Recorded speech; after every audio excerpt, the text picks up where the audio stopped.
Hey guys, let's talk about curiosity and what makes great men great. I believe each one of us has the potential for greatness, to be better, to achieve greater things. But a vital part of us is a childlikeness, a curiosity. See, when you look at the great heroes of the past, the great political leaders or just people that have been able to rise above the status quo and pursue their dreams with fierceness and sacrificial intent. Those people had one thing in common: childlike curiosity.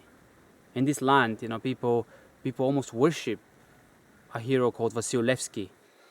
And this guy was not just a great warrior or a revolutionary.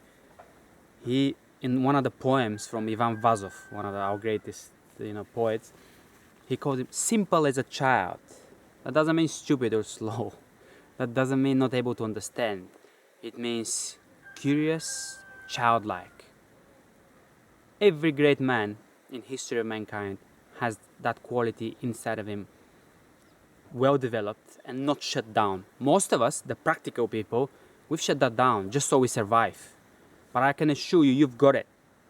Mine was shut down for a long time. That's why I was depressed and sad and all the rest of it. But you can get that back. This is my old stomping ground.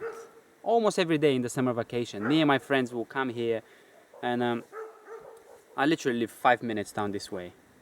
We would come here and just plunge into that world of, the little forest here and the bushes that are full of little creatures. You can probably hear the birds. They're gone now, but there is a very specific sound here in the summer, in the spring and summer and early autumn. The birds are called bee eaters. They spend the summer here and they go back to Africa in late September. Beautiful, colorful birds, but you have to look really, you have to search for them. You can hear them, but most people in this village go about their business without even thinking, what is this sound? What bird makes that sound? Because the bird, they don't come too low. They don't come and perch on those trees. They just fly, and you see them every now and again on the telegraph poles. But you need to search for them. You need to be curious enough to find that beauty, that little beautiful bird with so many colors, blue and red and yellow, and all the nuances. Here, there are butterflies that are blue and yellow and red, but you need to search for them. Just like I searched when I was a child. And I'm searching now. I love it now. Tortoises here, hedgehogs. At night you can hear the jackals from here, even though you almost never see them because they hide. Owls, beautiful owls, little owls, big owls, barn owls.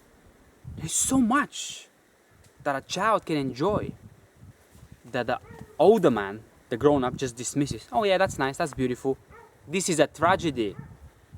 You've lost something. You've lost that beautiful curiosity that will help fuel the life that you need to follow your dreams, to pursue them. You need to be fully alive. Don't look for external things to make you happy, money or wealth and power. You need to be fully alive in that childlikeness, in that curiosity that most people would call naive. In this country has suffered so much. In this country, we've got a saying called, it's so sad, called a musician doesn't feed a household. A musician doesn't feed a household or a family. What if you're Michael Jackson? What if you're Bon Jovi? What if you're Bruce Springsteen? They feed their households. In other words, being creative, being childlike, exploring art and music and nature, you're not practical enough. You see, the years of oppression have just beaten this out of us here. But let's go find that. Whoever you are, wherever you live, and I'm speaking now mostly to the men of the United Kingdom because that's where I operate. You have childlike curiosity. When you look at someone like Winston Churchill, oh, he won the war. Of course he won the war, but how did he win it? He was like a child, fierce, and he just got hold of this idea and said, we shall never surrender. Practically that was stupid, right? He didn't have the United States on its side. He didn't even have Russia.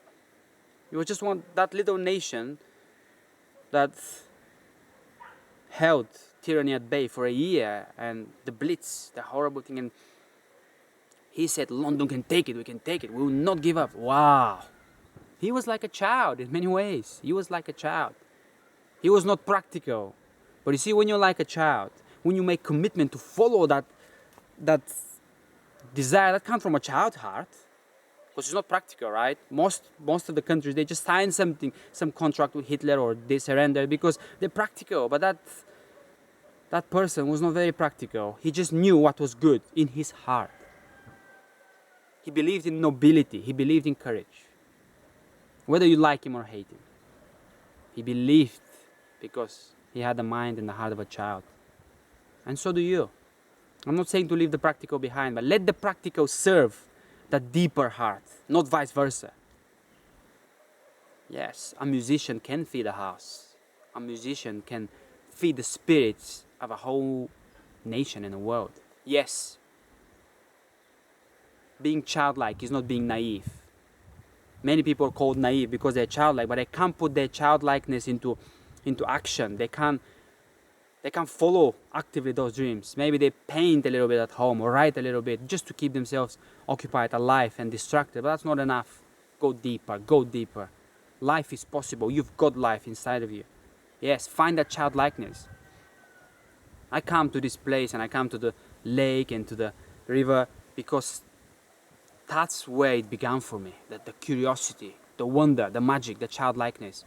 And I want more of it. I want more of it. And I'm discovering more and more of myself as I discover more and more of my old childhood world. Oh yes, there is pain. There has been pain.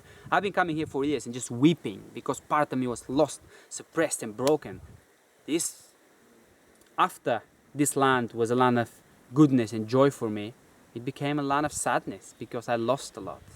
I lost that childlikeness. I stopped coming to the forest. I stopped going fishing. I stopped just looking at the sky. No. It reminded me too much of what was lost. Of that child that couldn't live in this world. This was a world of practicality and masculinity. You need to be a man in this way. Grow up. You cannot ask a crippled boy to grow up. Go and let that boy find a life. But before the boy finds life, you need to find that boy. It's inside of you. Yes, a musician can feed a house.